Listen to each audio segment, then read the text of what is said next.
مولانا اشرف علی تھانوی ایک بار ٹرین سے سفر کر رہے تھے۔ ان کو اعظم گڑھ جانا تھا۔ ایک ریلوے گارڈ جو ان کا معتقد تھا اسٹیشن پر ان سے ملنے کے لیے آیا۔ اتنے میں ایک دیہاتی آدمی بھی آ گیا۔ اس نے گنے کا ایک گٹھا تحفے کے طور پر مولانا کو پیش کیا۔ مولانا نے قبول کر لیا اور اپنے ساتھی سے کہا، ان گنوں کا وزن کرا کے ان کو بک کروا لو۔ گارڈ نے کہا، بک کروانے کی کیا ضرورت ہے؟ اس ٹرین سے جو گارڈ جا رہا ہے میں اس سے کہہ دیتا ہوں، وہ خیال رکھے گا۔ مولانا نے کہا کہ تمہارا گارڈ تو اسی ٹرین تک ساتھ رہے گا اور مجھے آگے جانا ہے۔ گارڈ نے سمجھا کہ مولانا کو آگے کسی اسٹیشن پر یہ ٹرین بدل کر دوسری ٹرین پکڑنا ہے۔ اس نے کہا، کوئی حرج نہیں، میں گارڈ کو بتا دیتا ہوں، وہ آگے والے گارڈ سے بھی کہہ دے گا اور آپ کو کوئی زحمت نہ ہوگی۔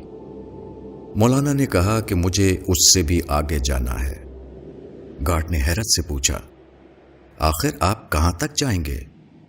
ابھی تو آپ نے فرمایا تھا کہ آپ اعظم گڑھ جا رہے ہیں۔ مولانا نے کسی قدر خاموشی کے بعد کہا، مجھے آخرت تک جانا ہے، وہاں تک کون سا گارڈ میرے ساتھ جائے گا؟ یہ معاملہ محض ریل کے سفر کا نہیں بلکہ تمام معاملات کا ہے۔ آدمی کا ہر معاملہ آخرت کا معاملہ ہے۔ دنیا میں کوئی گارڈ وقتی طور پر آپ کا ساتھ دے سکتا ہے، مگر آخرت کی منزل پر پہنچ کر کوئی گارڈ ساتھ دینے والا نہیں۔ جس کا ذہن یہ ہو کہ مجھے آخرت تک جانا ہے، وہ ہر اس چیز کو بے قیمت سمجھے گا جو آخرت میں بے قیمت ہو جانے والی ہو، خواہ آج وہ کتنی ہی قیمتی نظر آئے۔ اسی طرح وہ ہر اس چیز کو وزن دینے پر مجبور ہوتا ہے جو آخرت میں باوزن ثابت ہونے والی ہو، خواہ آج کی دنیا میں بظاہر وہ کتنی ہی بے وزن دکھائی دے۔ آدمی حق کا انکار کرنے کے لیے آج خوبصورت الفاظ پا لیتا ہے، مگر آخرت میں اس کو معلوم ہوگا کہ وہ اس کا ساتھ چھوڑ کر پیچھے رہ گئے۔ آدمی طاقت کے بل پر بے انصافی کرتا ہے اور خوش ہوتا ہے کہ مظلوم اس کا کچھ بگاڑ نہیں سکتا، مگر آخرت میں وہ دیکھے گا کہ اس کی طاقت پیچھے کی دنیا میں رہ گئی ہے۔ آخرت میں وہ اس کا ساتھ دینے کے لیے موجود نہیں ہے۔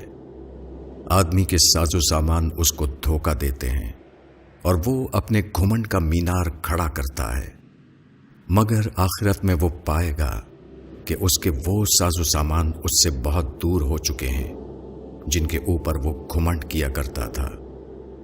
مومن اور غیر مومن کا فرق ایک لفظ میں یہ ہے کہ غیر مومن یہ سمجھ کر زندگی گزارتا ہے کہ اس کو اسی دنیا میں رہنا ہے، اور مومن اس نفسیات کے ساتھ جیتا ہے کہ اس کو آخرت تک جانا ہے۔